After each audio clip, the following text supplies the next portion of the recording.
Plano de Voo, o podcast do Sebrae RS.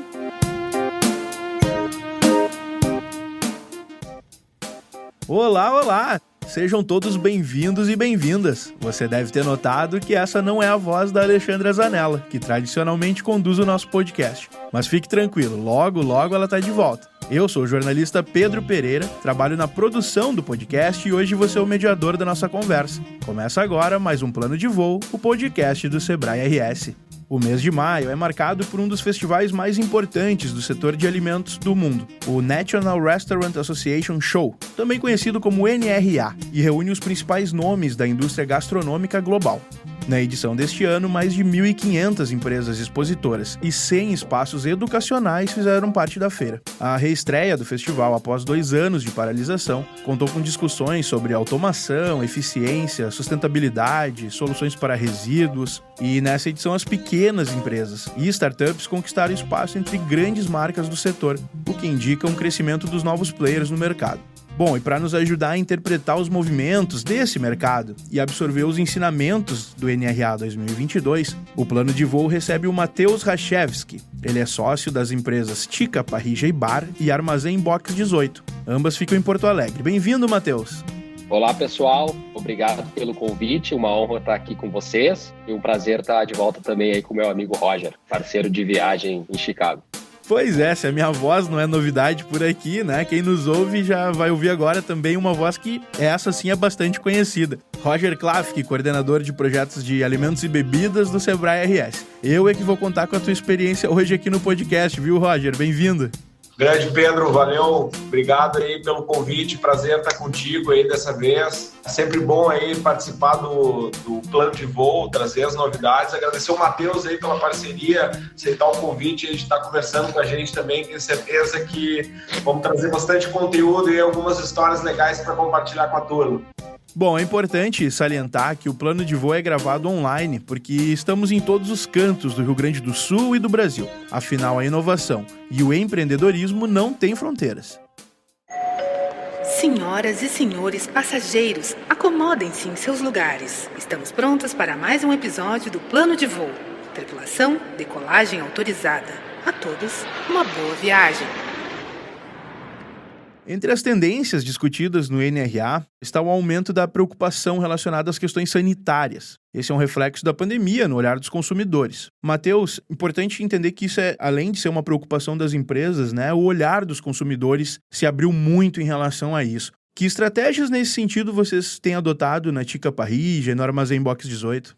Desde o Covid, né, do início do Covid, ali em março de 2020, esse foi um grande desafio para a gente se adequar as novas regras, né, do mercado aí principalmente com relação a quem trabalha com alimentação. Eu acho muito difícil, né, falar em lado positivo da pandemia, mas a gente aprendeu a se reeducar nesse momento. Então, eu acho que trazer esses novos, trazer esses novos protocolos de saúde foi vamos dizer assim, mais fácil, né, com toda aquela questão que teve de solicitação aí do Ministério da Saúde e tal. E a gente acabou que trabalha com vários deles até hoje, né? Então, desde a questão de utilização de máscaras, né, por toda a parte da equipe, higienização de mãos, álcool gel, sanitização do ambiente, né, tudo isso são questões que a gente traz até hoje e provavelmente várias delas vão ficar conosco por muitos e muitos anos.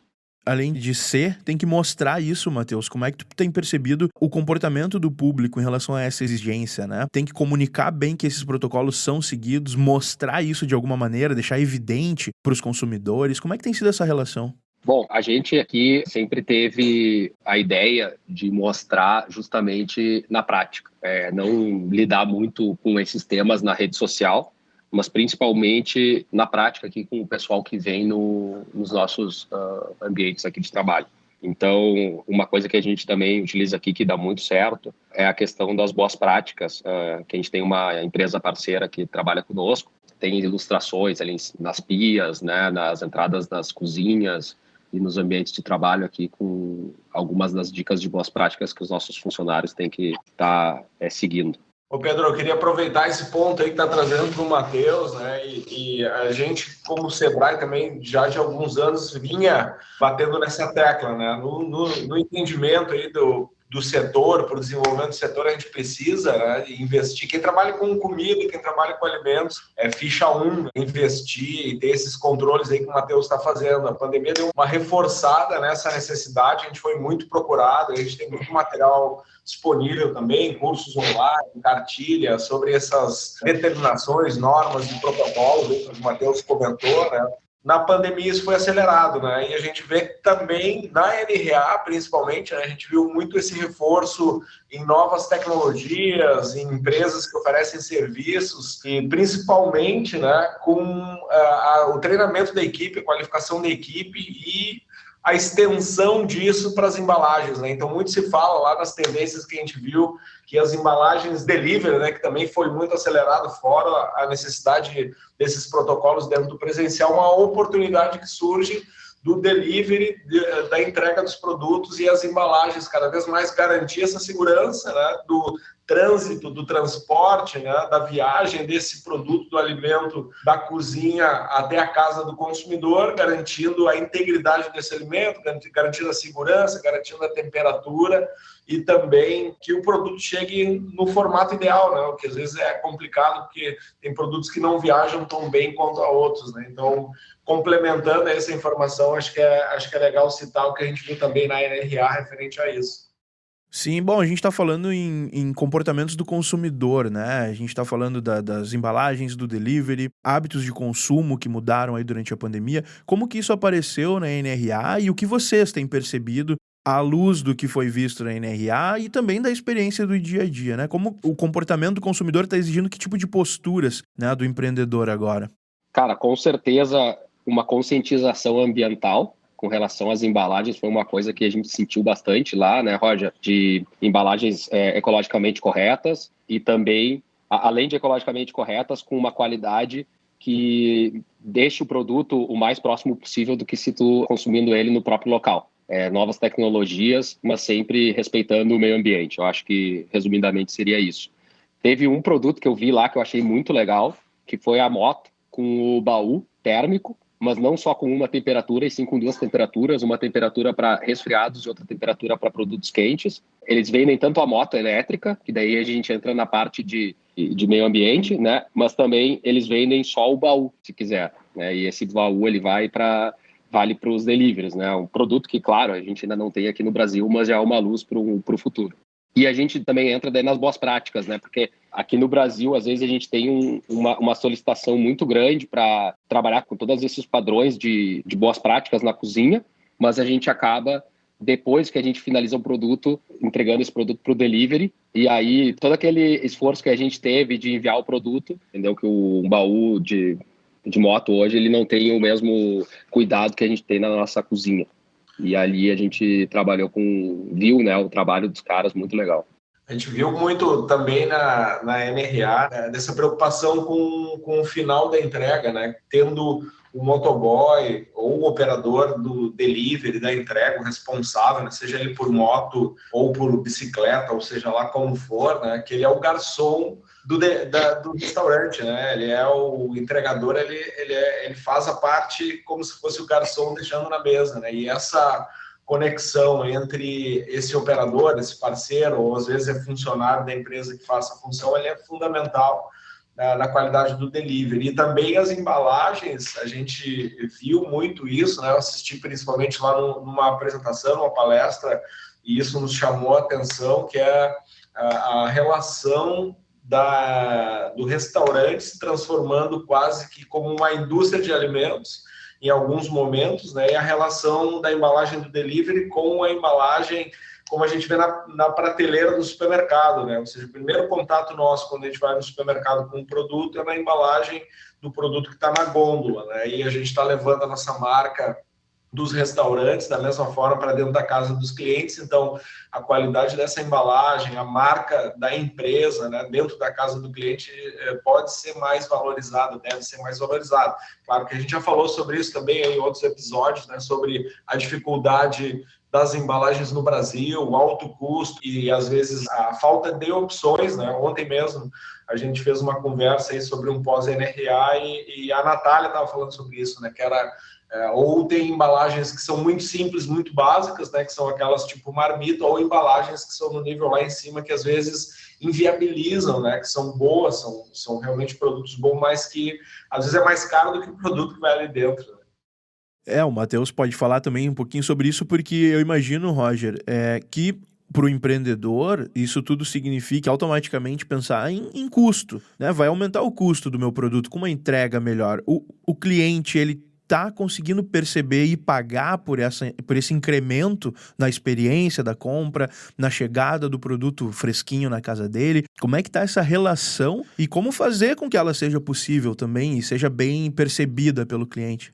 Bom, quando eu fui apresentado aqui, eu fui apresentado pela Chica Parrilla e pelo Armazém Box 18, mas eu também tenho participação no Mureta da Miguel, que a gente trabalha principalmente com hambúrgueres na brasa, e lá a gente teve uma situação que ela se encaixa completamente com o que nós estamos falando aqui agora, que foi a repaginada, né, dos nossos produtos delivery. Eu diria que foi o nosso maior investimento nos últimos tempos que a gente fez com um restaurante. Foi uma reunião de sócios que a gente teve ali, e a gente teve que decidir ou a gente dá esse passo, né, para padronizar o nosso delivery, ou a gente continua trabalhando do jeito que a gente está trabalhando hoje, mas as pessoas, né, vão acabar não dando valor para o nosso produto. A gente tinha certeza que o nosso produto era muito bom, mas às vezes faltava colocar a roupa bonita nele para ele ser realmente valorizado. E a gente fez isso. A gente optou por fazer um investimento alto, contratar uma empresa. No final, a gente contratou uma empresa de São Paulo, que a gente comprou com uma quantidade muito maior, assim, que acabava valendo a pena.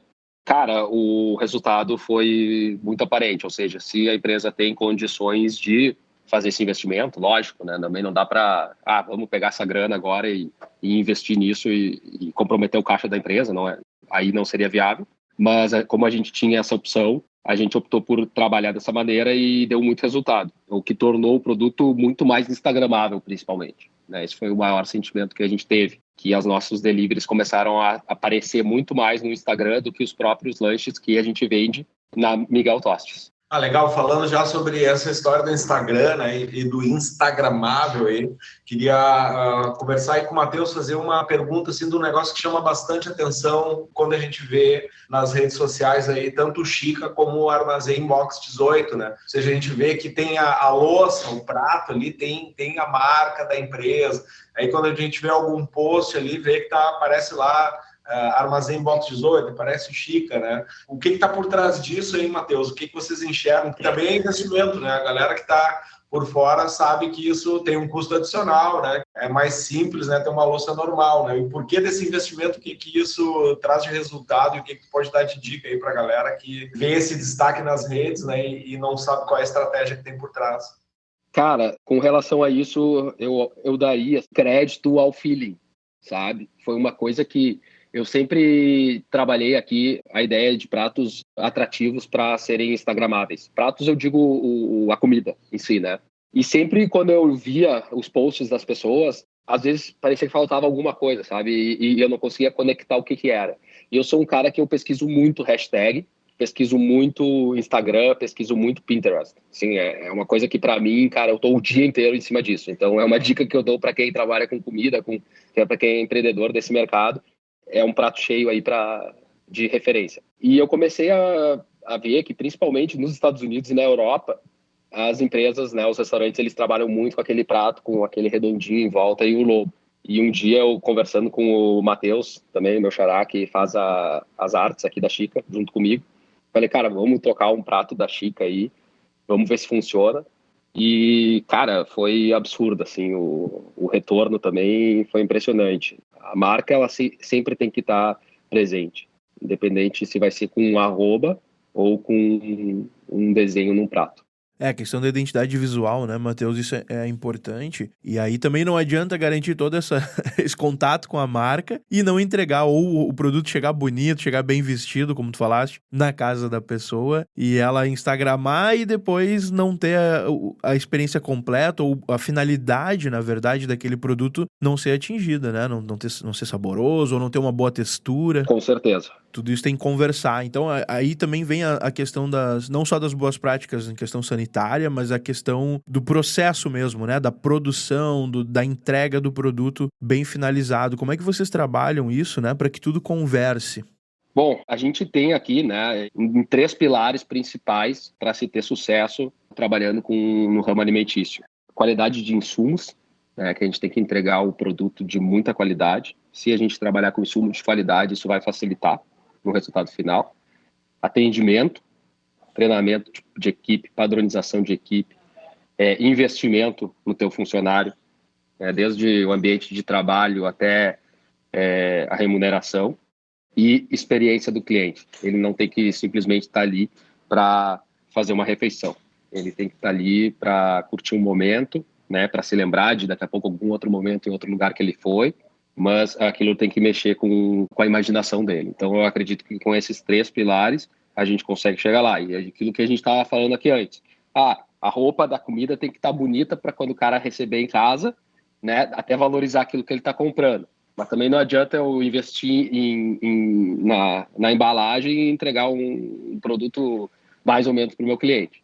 Então, nisso entra o investimento que eu tenho e daqui a pouco sempre entregar um produto por vez no delivery. E não querer ganhar um pouquinho mais e fazer 2 entregas com o mesmo motoboy. Então, aí a gente está falando de atendimento. O produto tem que ser bom. Para o produto ser bom, não tem milagre. Tem que investir em insumo. E experiência, o cara tem que estar num ambiente legal. O cara tem que estar num ambiente que tem que ver que aquilo ali tem alma, que aquilo ali tem DNA. Se não tiver isso, se simplesmente do dia para noite querer comprar tudo e montar uma loja do dia para noite, cara, as pessoas sentem isso. Entendeu? Então, para mim, é mais ou menos por aí. Matheus, o Pedro falou um negócio importante aí, fundamental, né? E a gente estava falando de imagem, de Instagram, né? Instagramável, da marca, do prato, da foto. E tu trouxe, e ele fez essa pergunta e a provocação, não, o produto tem que ser bom, né? A comida tem que ser boa, né? Tem que ter qualidade, sanidade, enfim, tem que ser boa. E aí tu fala dessa tua preocupação com o ingrediente, que para mim a prova, né, principal disso, tu não precisa provar, claro, mas a prova principal disso a gente foi para NRA, foi para Chicago, e antes tu foi mais cedo e tu fez uma visita num dos principais frigoríficos aí. Quando a gente fala do Chico, aí trabalha a matéria-prima principal é a carne, né? É o insumo fundamental. E tu foi fazer a visita aí num dos principais frigoríficos aí do mundo, os caras que são fera em termos de qualidade do produto, mas de tecnologia também, né? Queria que tu compartilhasse um pouco com a gente essa experiência que foi lá, essa visita, e o que traz isso para a Chica aí, para o mercado de carne no Rio Grande do Sul. Falando em NRA, essa visita foi antes de ir pro evento, Matheus? Conta pra gente do evento, né? Eu quero ouvir vocês dois, na verdade, o que vocês viram lá, o que vocês trouxeram como tendências aí pro setor, né? O que tá perto aí da gente ver, o que a gente faz no Brasil e tá alinhado com o que é feito lá fora, o que a gente pode falar para quem nos ouve? Bom, sobre a semana NRA, cheguei, como eu disse antes, eu cheguei um pouco antes nos Estados Unidos, fui fazer essa visita, depois me juntei à comitiva do Sebrae para essa semana de imersão. Começando pelas visitas técnicas, né, foi muito bacana ali a questão de conhecer as principais operações lá de Chicago. Cada detalhe acaba nos trazendo ideia aqui para o Brasil. A que mais me encantou foi a visita à Amazon Go, aquela coisa do cara entrar com o celular numa loja, pegar um produto e ir embora e depois de 30 segundos receber uma mensagem no teu celular exatamente com o produto que tu pegou. Isso mostra o que eu mais vi na feira, que foi a automatização e inteligência artificial. Assim, isso foi uma coisa que eu vi que a gente ainda está um pouco longe no Brasil, mas acho que vai cada vez mais entrar com força. Com o comportamento do consumidor através de câmeras, né, Roger, que a gente viu, uma empresa que faz isso. Outro software que eu achei assim, espetacular, que é um software que ele lê toda a tua equipe, né, ele vê quais são os teus colaboradores que mais rendem, os que não rendem, os que conversam, os que vão muito no banheiro. Cara, é o olhar do dono 24 horas em cima do salão e da cozinha. Esse foi impressionante. e também a questão de autoatendimento. Mas eu não digo self-service. Eu acho que o self-service não é o que as pessoas querem, sim um autoatendimento com interação, né, Roger? Que o cara vai ali, pede através de uma máquina que tem interação, que tem um pouco de criatividade e que chama a atenção do cliente. Nesse ponto, né, Matheus, tem um negócio que lá é script de atendimento, como a gente fala, né? Mas é fantástico. É o autoatendimento, mas o cara tá sendo o garçom, a equipe tá por perto. Claro que tem alguns extremos que eu vi em alguns anos anteriores e que agora a gente viu menos, né? Isso vai mudando também, né? Tem algumas coisas que aparecem como tendência ali de ter robô na cozinha, né? Uma pirotecnia. A gente visitou uma operação lá em 2019, que era a sensação na época, o nome era Uau Bau, que ele era 100% automatizado, né? Não tinha ninguém dentro da loja, eram os totens, fazia o pedido e ficava aguardando na mesa e abria piscava uma janela, até lá e retirava, sentava, comia ou botava coisa no lixo e ia embora. Não tinha ninguém lá. De vez em quando aparecia um cara para dar tipo uma limpada, assim, tipo a Amazon Go, assim, que tinha um cara que de vez em quando aparecia ali para dar uma varrida no chão, enfim. Esses extremos a gente vê ondas, né? E agora o que chamou mais atenção é isso que o Matheus falou, assim, a gente vê possibilidade, assim. Aqui se fala muito mal, né, galera? Hoje em dia eu vejo bastante gente falando mal do uso do código, do QR, né? Code nas mesas ali, que quero o meu cardápio como era, xaropice, isso, né? Mas lá, assim, a gente vê o QR Code na mesa, tu passa o telefone, tu pode fazer o pedido, tu pode fazer o pagamento, pode fechar tudo por ali. Se tiver algum problema, o garçom tá de olho, né? Ele tá vendo ali que eu fui um dia lá, fiz o pedido e ele já me jogou para pagar ali direto. Eu não queria pagar pelo telefone, usando o cartão, eu queria pagar com dinheiro. E aí eu não, será que o pedido foi, não foi? Eu olhava, assim, daqui a pouco veio o garçom, precisa de alguma coisa, né? Que eu fiz o pedido aqui, não, teu pedido tá legal. Mesmo que tu não finalizou o pagamento, o pedido tá feito, tá vindo, tá em produção, quer dizer, e depois tu paga como tu quiser, tu paga ali, tu quer, paga para mim, paga ali, paga, né? Então ele te dá essa flexibilidade de, tu pode fazer tudo sozinho, tu pode usar o código, tem cardápio em papel, perguntei, tinha tudo, né? Tem um cardápio em papel, tem um atendimento, pode pagar pelo telefone, pode pagar no caixa, pode pagar na mesa, então ele dá essa flexibilidade, te dá autonomia, mas o cara tá ali de olho e reduz, né, a mão de obra, porque, claro, tem menos gente, porque várias pessoas pedem direto, e te dá essa autonomia. Então, esse é um negócio que eu acho que é bacana, né, e existe também muito da empresa, né, Matheus? Imagino, né, para tu ter esse script para o atendente, para a gestão, né, para o sistema, isso aí é uma ginástica que não é simples, né? E outra coisa que também chamou bastante atenção, para mim foi a palestra mais legal, foi aquela referente aos dados, né, dos consumidores. Que, cara, hoje a gente recebe o cliente aqui no Brasil e pouquíssimos restaurantes utilizam os dados, utilizam as informações que o consumidor tem para nos passar. Desde os dados quando o cara pega o Wi-Fi, né, até o último pedido, o que ele comeu, o que ele não comeu, qual foi a última vez que ele foi no restaurante, qual foi a vez que ele não foi, porque tudo isso ele pode ser utilizado a favor do restaurante, para um melhor atendimento. Então, tem muitos softwares lá hoje que trabalham dessa maneira, ou seja, o cara veio aqui semana passada, comeu, por exemplo, um farroupilha sem ovo e voltou depois de uma semana.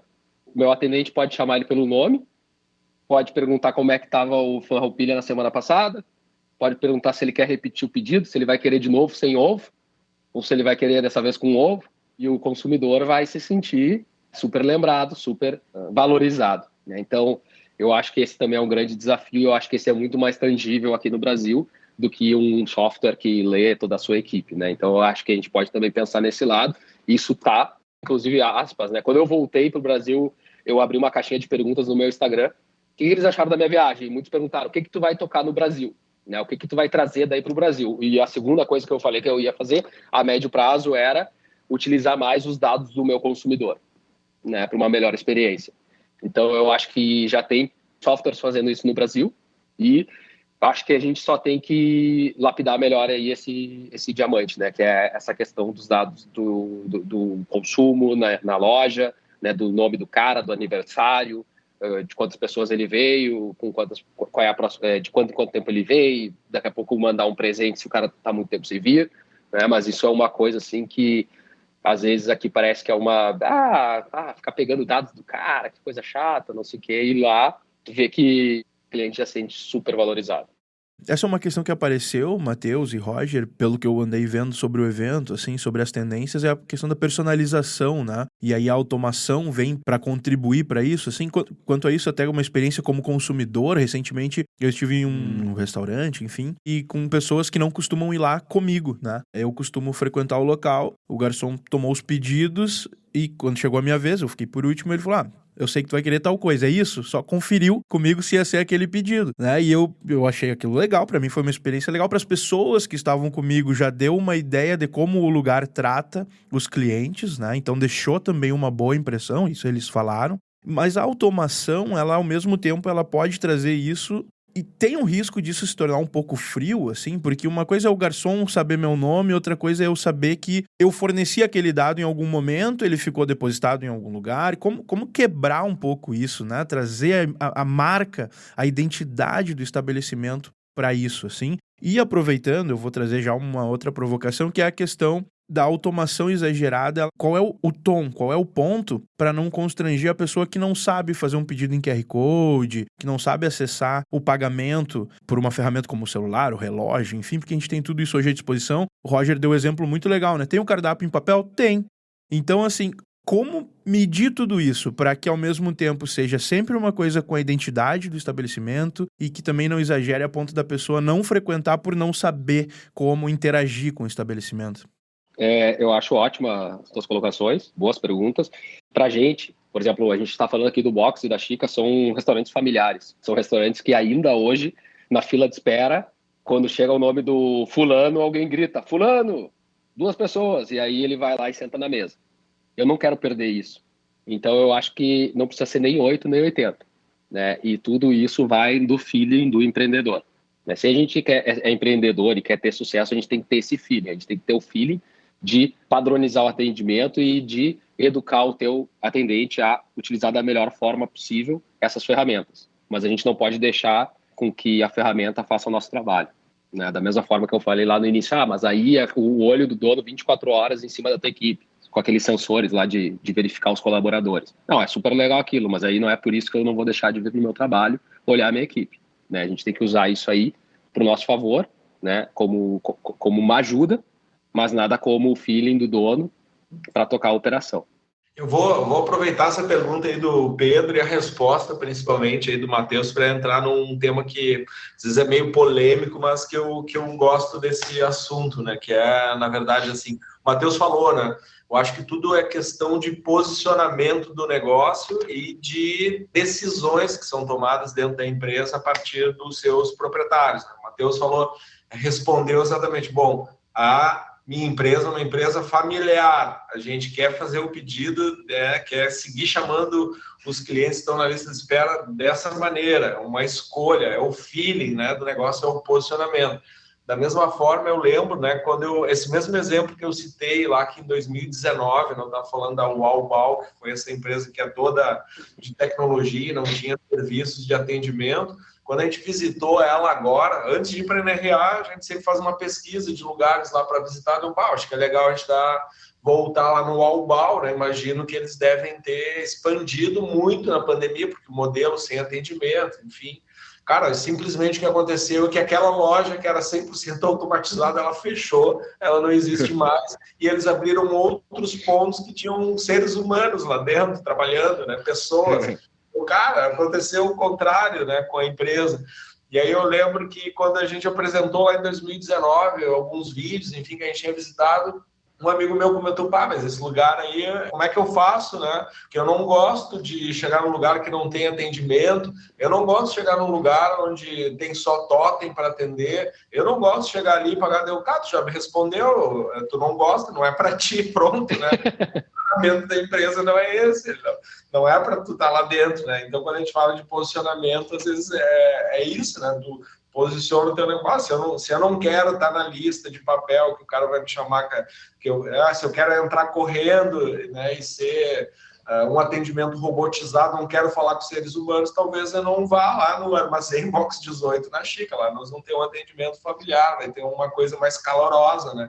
Da mesma forma, o povo serve, né? Então, quando a gente fala, às vezes, para as empresas, né, de pensar, de transmitir esse posicionamento, é isso, né? Ter uma marca, ter essa conexão, né, que vai ser através, seja no serviço, seja no produto, seja no preço, né? As pessoas dizem, mas né, aquele lugar lá é muito caro, né? Ou, bom, né, tem opções diversas aí para que a pessoa possa acessar produtos bons com valor sem serviço ou de uma forma mais que possibilite pagar um preço menor, né? Então, isso tem diversas formas de falar sobre esse posicionamento. Acho que esse é um ponto legal, né? Por não tentar fazer tudo ao mesmo tempo, né? Eu dei o exemplo ali do cardápio, que é Recode, que o atendente estava lá, mas era o posicionamento da empresa esse, né?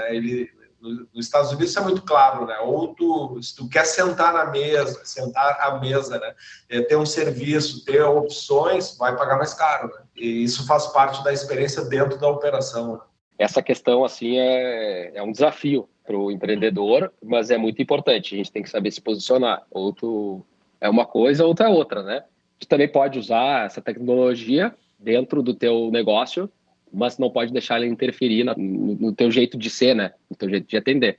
Mas eu acho que se trabalhar da forma correta e principalmente padronizando o atendimento e treinando, né, teus funcionários, eu acho que é um caminho para o sucesso.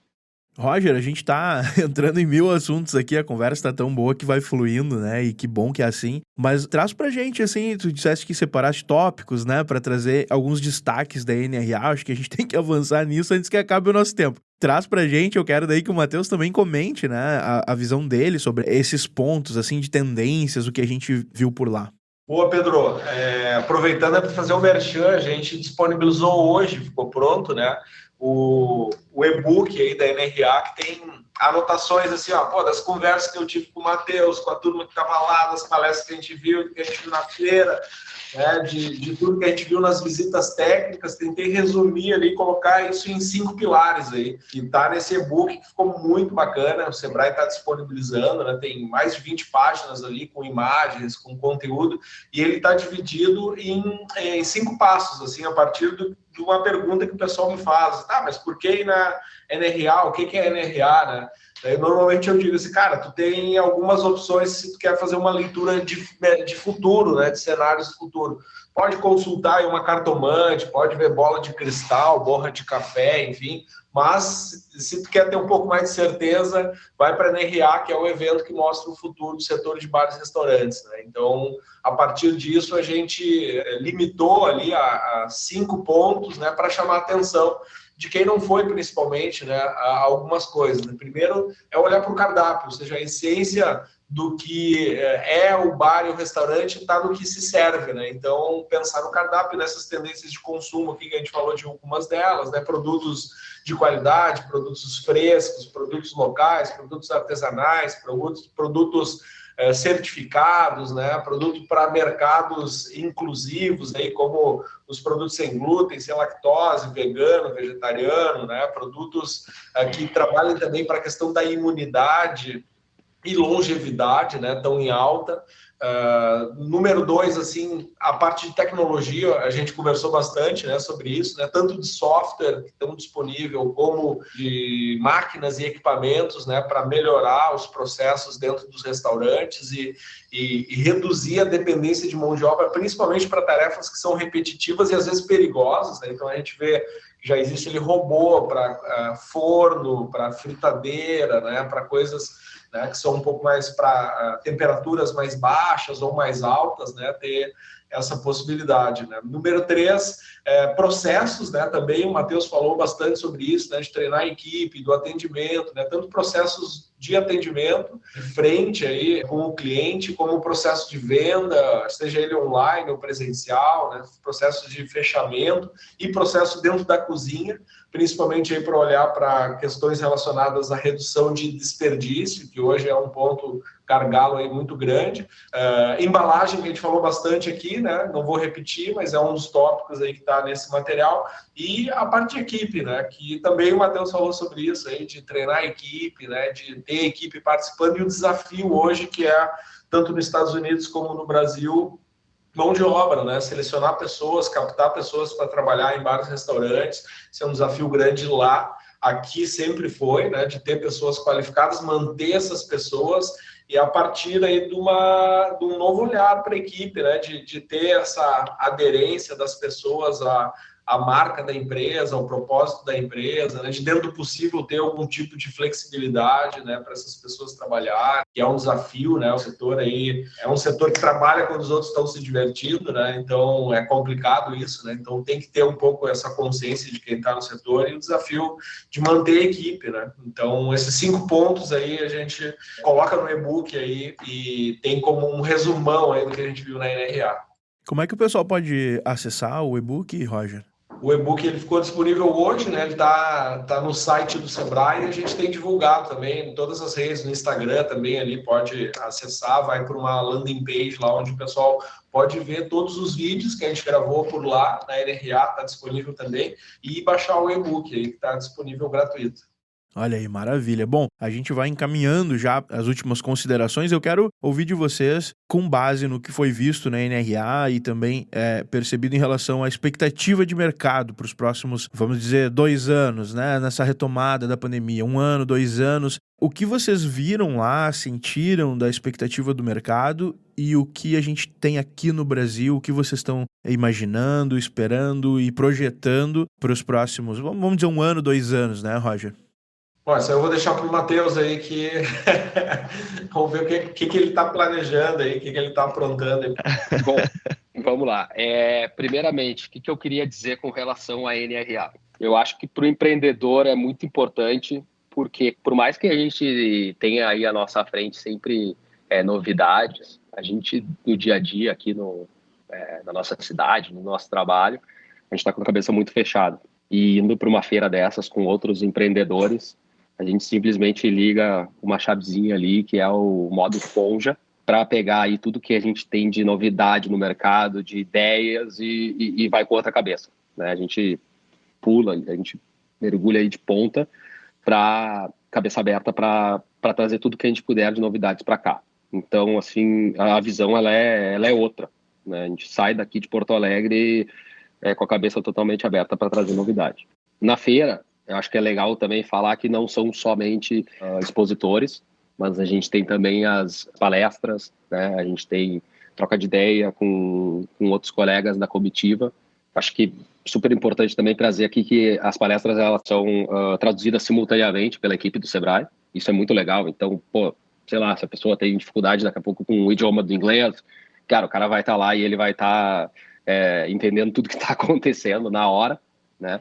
E nessas palestras, por exemplo, a gente viu aí qual é o próximo boom do mercado, né? Se os caras não estiverem errados, né, Roger? Mas eles falaram muito na comida da Ásia, do Oriente Médio e do México, ali da América Central. E acho que faz muito sentido, né? Faz muito sentido ir para esses mercados com esses temperos, e é uma coisa que aqui no meu restaurante eu já estou pensando o que eu vou fazer, porque eu quero estar nisso aí na frente dos outros, vamos dizer assim. Então, eu acho que também a gente vai para o lado do próprio alimento, né? Da mesa. Acho que lá a gente consegue enxergar isso. Além disso, na Chita e no Box, a gente está com uns 4, 5 tópicos que a gente quer trazer dessa viagem, né? Com relação aos dados dos clientes, como eu disse antes, padronização de atendimento. E uma coisa que me deu uma luz muito grande quando eu estava lá, justamente por essa questão de estar com a cabeça aberta, foi a questão de que eu cheguei à conclusão de que, para mim, não adianta ter o melhor restaurante, lutar para ter o melhor restaurante de Porto Alegre, vamos dizer assim, não que eu tenha o melhor restaurante nem perto disso, mas sempre lutar assim, para entregar o melhor para o meu cliente. Mas eu vi lá, principalmente pela forma como eu fui atendido nos lugares, que eu tenho que ser o melhor restaurante para se trabalhar aqui. Eu fui para lá para ver quão vale a pena valorizar, né, os nossos colaboradores aqui, até porque eles dependem muito desse trabalho e acho que isso é super importante, assim, se não fosse daqui a pouco a NRA e esse momento meu de estar com a cabeça aberta para investir nisso, eu não estaria fazendo as alterações que eu estou fazendo hoje com a minha equipe aqui. Por exemplo, essa semana eu divulguei para todos os meus funcionários que eles vão ter plano de saúde, que é uma coisa que eu acho que é super importante. Isso não tem nada a ver com a NRA, vamos dizer assim, mas tem a ver com viajar com a cabeça aberta para pensar em modificar o teu negócio. Legal, Matheus. É com esse depoimento que a gente encaminha o plano de voo para mais um encerramento. Obrigado por compartilhar a tua trajetória, a tua experiência com a gente. E fica à vontade para sempre voltar e trazer mais ideias e mais experiências aqui para quem acompanha o plano de voo. Valeu, obrigado pelo convite. Uma honra. Estou curtindo muito essa relação aí que eu estou tendo com o Sebrae. Eu acho que é legal dizer que o Sebrae está sempre aberto aí para todo mundo, né, Roger? Às vezes as pessoas me perguntam, mas como é que tu fez para NRA? Como é que tu fez para, né? Cara, fala com o Roger, fala com o pessoal lá que eles estão super abertos. O Roger tá sempre por dentro e por isso ele tá sempre aqui no plano com a gente, né, Roger? É sempre um prazer contar contigo, viu? Obrigado por mais essa participação. Bom, valeu, Pedro. Obrigado aí pela parceria. Matheus, mais uma vez aí, sempre prazer estar contigo, sempre aprendendo contigo. Para nós é um motivo de muita alegria também contar contigo, com a parceria aí com o Box, Armazém, com a Chica, que são estabelecimentos aí de referência na cidade, e ver assim, cara, estar contigo, um empreendedor inquieto, né? É sempre motivo de inspiração, cara. Privilégio aí. Obrigadão mesmo. Bom, e não poderia deixar de ser, né? Um agradecimento também super especial para quem ficou com a gente até agora. E se você acabou de pousar por aqui, escute os outros episódios do Plano de Voo no Spotify e nas plataformas do Sebrae RS. Acompanhe a gente também nas redes sociais ou acesse sebrae-rs.com.br para não perder nenhum conteúdo. Um abraço e até a próxima! Plano de Voo, o podcast do Sebrae RS.